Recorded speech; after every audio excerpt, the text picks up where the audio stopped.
Amah Faraway was inspired by my relationship with my Amah.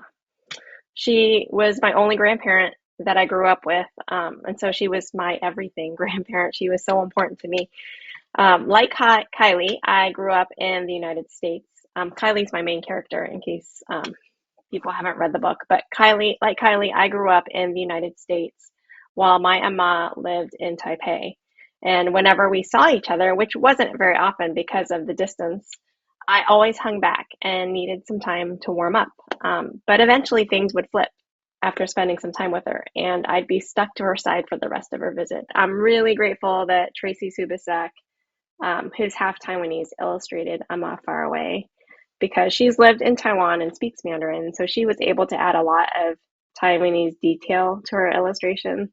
When I saw the illustrations for the first time, I felt like she'd been to Taiwan with me. She deepened the sense of place in the story by adding things like Mandarin menus and specific Taiwanese foods and items that could be found that would be found at the night market. She chose settings for scenes that I only like specified in a general way, like I might have said at the park or at the hot springs. Well, she set the park scene at Da'an Park, which is a real park, and the hot springs at Beito. Um, and so that was really nice that she was able to add that specificity. She even added, because she knows Mandarin, she even added side conversations in Mandarin between Amma and Mama in the story.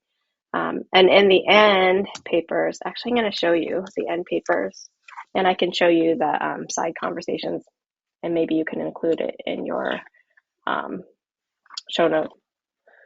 This is an example of the Mandarin that Tracy added. It's a conversation between Amma and Mama. So these are kind of scattered throughout the book.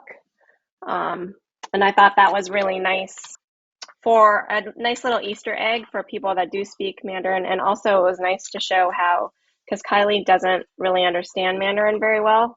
So it's nice kind of to show how she didn't understand.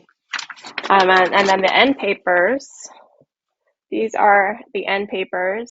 It's like a search and you can do a search and find. These illustrations occur through the book.